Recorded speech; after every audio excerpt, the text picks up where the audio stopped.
now listening to the Black Abstract. You will never see anything like this ever again. This is why lawsuits are bad. This is the exact reason why lawsuits are bad. Everybody was saying, oh, Drake is doing this for the greater good. They don't know business. This is blah, blah, blah.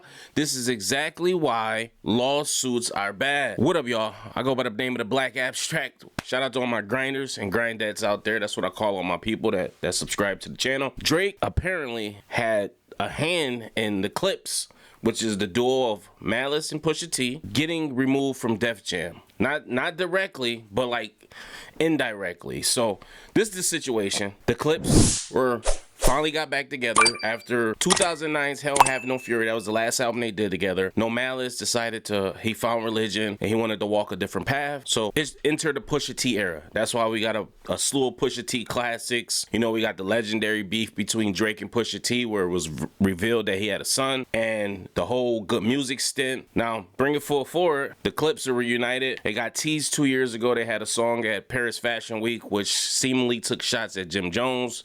That was part of the whole Jim Jones Pusha T debacle that they had. Moving forward, people thought the album was going to come out around that time. I remember wondering, like, hearing the song, I know how like meticulous they are about certain things. So I'm like, yo, if they're teasing this now, this must be about to drop soon. And it never came out. And the reason is that they actually had some label holdups because of a verse from Kendrick Lamar. So moving forward, they finished this album. Pusha T went on a podcast and he said, hey, the album's done. It's a masterpiece. We're just waiting on the verse. And nobody knew who he was. A lot of people thought he was talking about Jay-Z because Jay-Z does take a long time to put in something. But apparently he was waiting on Kendrick Lamar. So he gets this verse from Kendrick Lamar, and Def Jam said, hey, we want to release this, but there's a couple of hiccups. So I'll read from the GQ article exactly what they said because I don't want to fumble anything.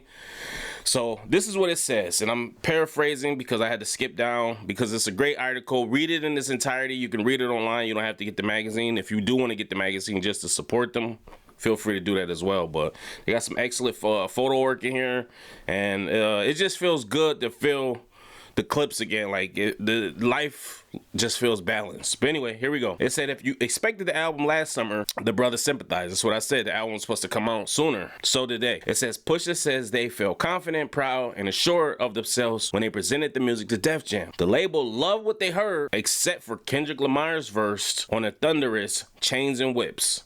The final version of the song that Pharrell teased at the first LV runway show, and the song Pusha says was the first to come out of their session. So that song, Chips, Change, and Whips, was actually the song at the Paris Fashion Week, which took shots at Jim Jones. So that's actually the song.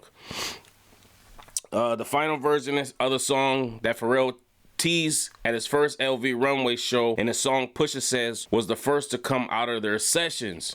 It says don't be fooled by Pusha's interviews, appealing for the one last guest verse and the Twitter jokes. That's what I was saying, like he was in the interview, hey, we're waiting on a verse, that he went to GNX tour date to physically walk Kendrick Lamar into the nearest studio. K-Dot's verse homework has been turned in for a while now. So actually they're saying it wasn't Kendrick. So that's debunking what I'm saying.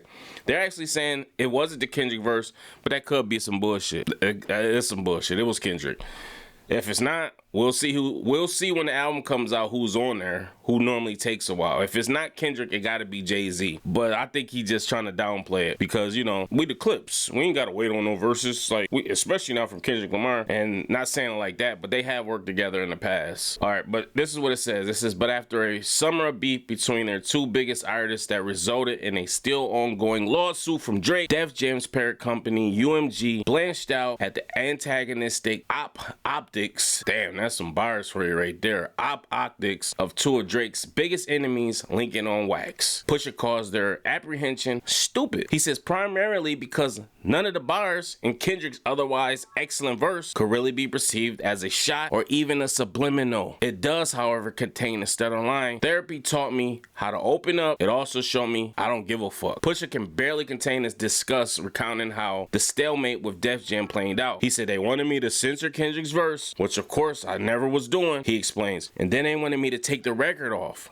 And so after a month of not doing it, Steve Gawley, the lawyer over there, was like, well, just drop the clips. But that can't work because I'm there as a solo artist. But if you let us all go, it works out. So Pusha might have been one to get off Def Jam for a while, or he just took it as an opportunity, like, listen, all right, well, you don't want the clips, you can't get me as well, I can go somewhere else. Sure enough, Def Jam eventually agreed to release the clips and drop Pusha as a solo artist, freeing the duo up to shop for a new home with a finished Clipse album and plenty more music in their pockets. Ultimately, Pusha says the endeavor was gratifying. It felt good to even see how other labels were buying for the project. Now, as they teased last week with a picture in front of the label's plain insignia, they ended up at Jay-Z's Rock Nation. Wow. Where they feel finally supported and energized. I think that the synergy, just in a rap sense, is going to speak volumes, Pusha said of the partnership. I think that actually makes great sense because Pusha and Jay and Malice are literally from that same cloth. Like, if you know about the undertonings, Jay-Z gets excited when he hears a Pusha T verse. Like, they say he was going to,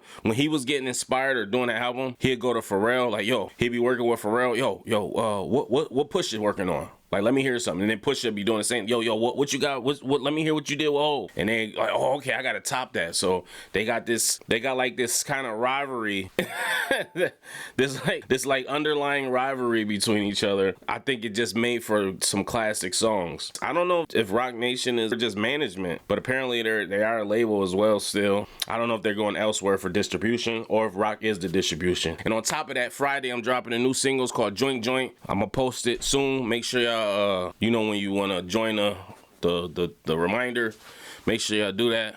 This gonna be a summer banger, produced by Like Old Productions and shot by my man Danny Vista, edited by me. I'm excited. This is gonna be a mic drop until the real video comes out, which is I got a lot of stuff behind the scenes. But yo, this is why lawsuits are bad. Because listen, the optics, just hearing it sounded crazy. They just said, listen, on the verse, neither one of them are talking about Drake. But it's just the fact that, you know, Pusha T put out the story Adonai, which was the record that revealed Drake had a son. Obviously, we know Kendrick is on a Grand National tour, stadium tour, due to his beef with Drake and coming out with a hit.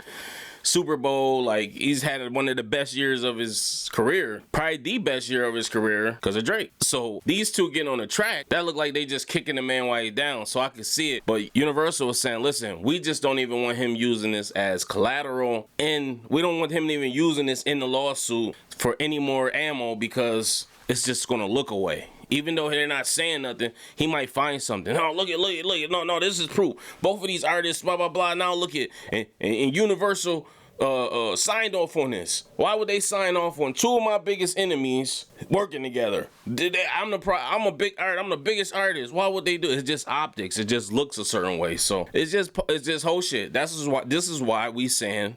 And we're saying, yo, listen, this is why you shouldn't do lawsuits, especially when it comes to, because you lost the battle. People, oh, no, it's bigger than this. They wouldn't want to give, like, you don't think they want to give Drake all the money they can? He's going to make it back. He's going to recoup. He's in the biggest deals, but he's in the 360. They're going to get that money back. He's the biggest artist. But we can't dim his light because he got one right now. So it is what it is. It's business. We're in the music business. He got a hit. He's a big artist as well. That's Kendrick Lamar. He's proven time and time again. So I don't know. That's just what I think. Let me know what you guys think. Post your comments below. Make sure you like, subscribe, hit the notification bell.